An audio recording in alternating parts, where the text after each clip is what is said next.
Cet été, nous avons décidé avec mon mari de créer un potager dans notre jardin pour pouvoir y récolter nos légumes.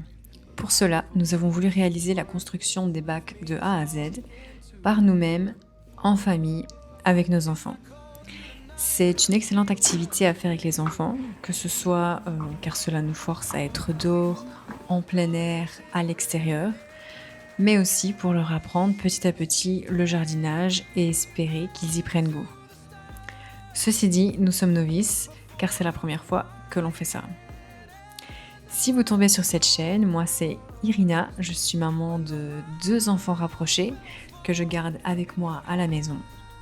Et garder ces enfants H24 et 7 jours sur 7, tout en devant continuer à s'occuper de la maison, des repas, du ménage et de trouver du temps pour réaliser des projets, comme ici notamment la construction des bacs potagers et ensuite tout le processus de jardinage, eh bien c'est difficile, oui, mais c'est possible. Et mon but, c'est justement de vous emmener avec moi pour vous montrer comment je m'organise et comment est-ce que je gère tout cela, dans l'espoir de vous motiver. Pour la construction des bacs, nous avons opté donc pour du bois de sapin. Et dans un premier temps, comme vous pouvez le voir, on commence d'abord par couper les planches pour avoir la bonne longueur. J'ai moi aussi voulu tester la machine, donc c'est ce qu'on est en train d'essayer de faire. Et comme vous pouvez le voir, mon fils, lui, s'occupe de son côté avec sa brouette en jouant avec le chien. Ils font souvent ça. J'ai même envie de dire que c'est un des points positifs d'avoir un chien, c'est que parfois les enfants s'occupent avec lui et franchement, ça m'aide pas mal.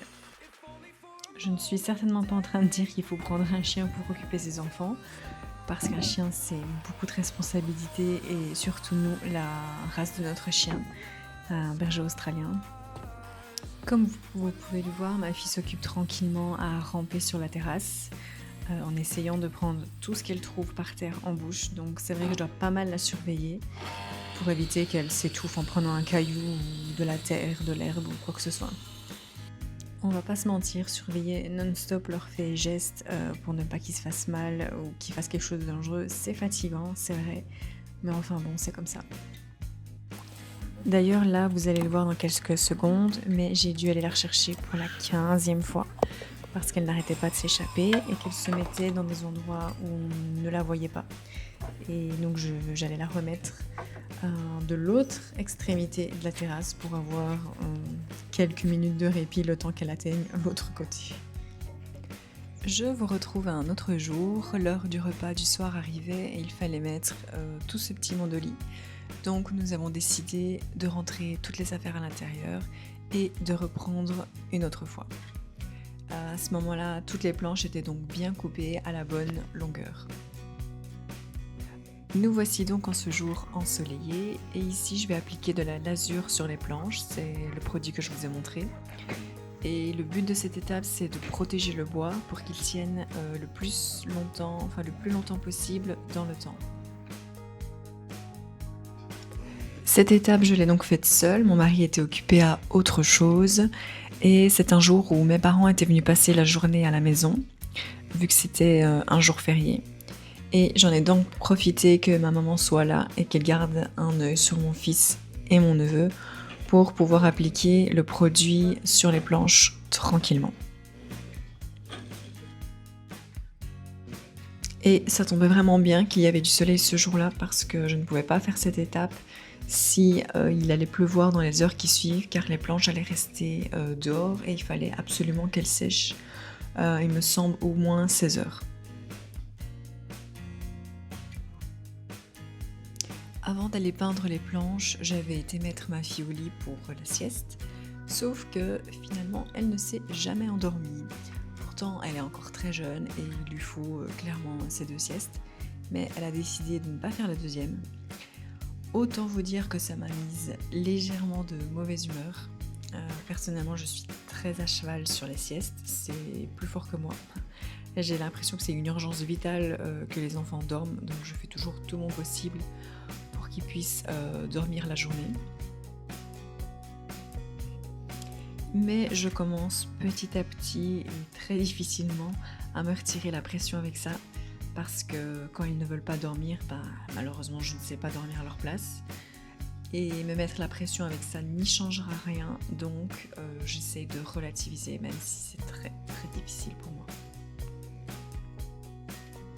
D'ailleurs, j'ai trouvé une petite astuce pour les enfants qui ne veulent pas s'endormir pour la sieste, mais pourtant qui en ont besoin car on voit bien qu'ils sont fatigués, ils se frottent les yeux, etc.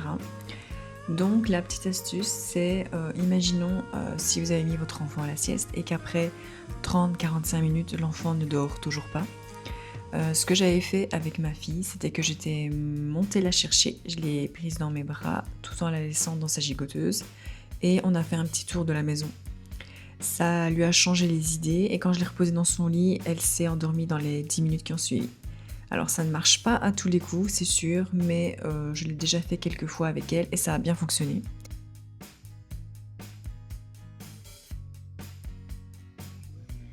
Alors c'est important de bien appliquer le produit sur toutes les surfaces des planches, enfin de la planche, donc c'est ce que je suis en train de faire.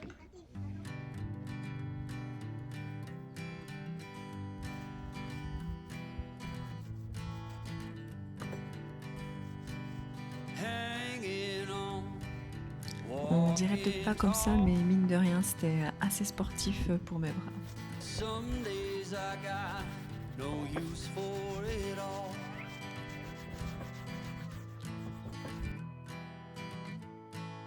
Working hard, making less. Une autre chose que je fais systématiquement aussi, c'est que dès que un de mes enfants est gardé ou que je sais que je vais avoir quelques heures un peu plus tranquilles parce que j'ai de l'aide, j'en profite toujours pour faire une activité que généralement j'aurais plus de mal à faire si je dois garder mes enfants en même temps. Là, en l'occurrence, c'était le fait de pouvoir peindre le bois tranquillement, car je savais que ma maman surveillait les petits et qu'elle s'assurait qu'ils ne viennent pas mettre leurs mains dans le produit ou qu'ils touchent ou bougent les planches pendant que je peins, etc. Et je vais vous avouer qu'avoir pu me concentrer sur une seule chose, ça m'a fait vraiment du bien.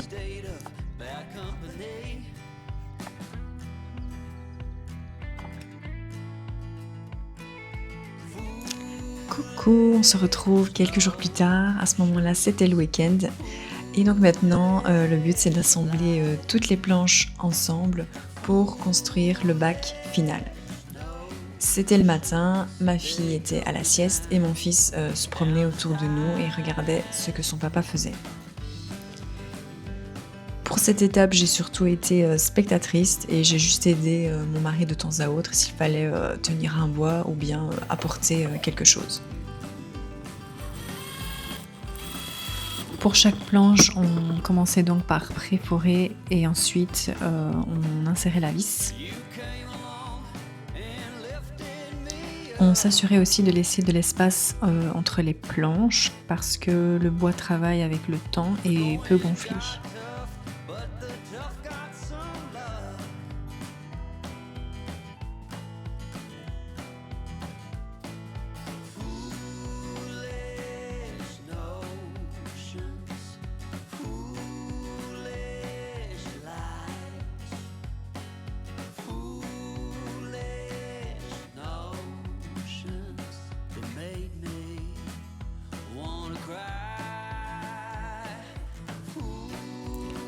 Là, on voit que je demandais à mon fils de ne pas toucher à la caméra. Je pensais que ça allait suffire, mais non, j'ai dû aller intervenir.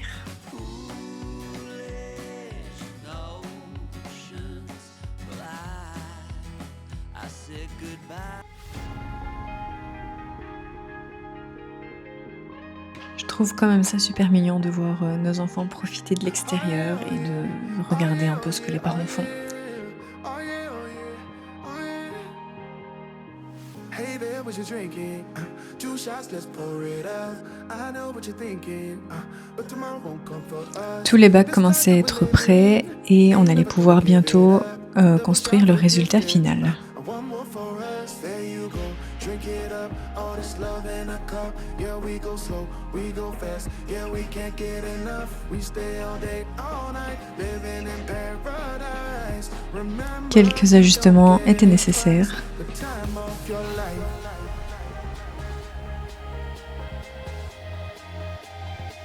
This is the time of your life. Remember, you don't get it twice. The time of your life.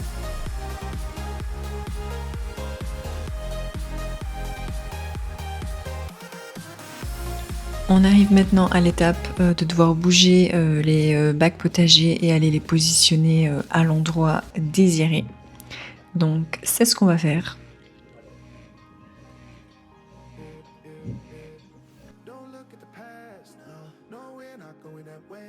Le but étant de les mettre en plein sud pour pouvoir profiter du soleil. Et là je me dépêche de venir vous rechercher, sinon vous ne verrez rien.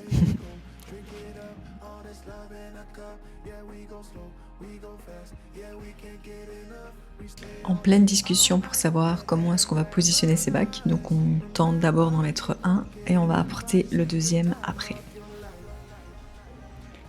Mon mari est très perfectionniste, donc si le bac n'est pas parallèle aux clôtures, ça ne va pas. Moi par contre je suis beaucoup plus relax là-dessus. Finalement on les a positionnés vite fait et mon mari est revenu quelques jours plus tard les positionner selon ses standards.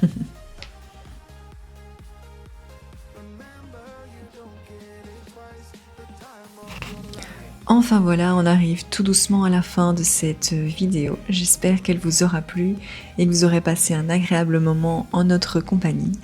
N'hésitez pas à laisser un commentaire ou un like, ça me ferait vraiment plaisir. D'ailleurs, j'aime beaucoup lire vos commentaires et y répondre. Les prochaines étapes seront de remplir donc les bacs potagers et d'y planter nos légumes. Dites-moi si ça vous intéresse que je vous partage ça également.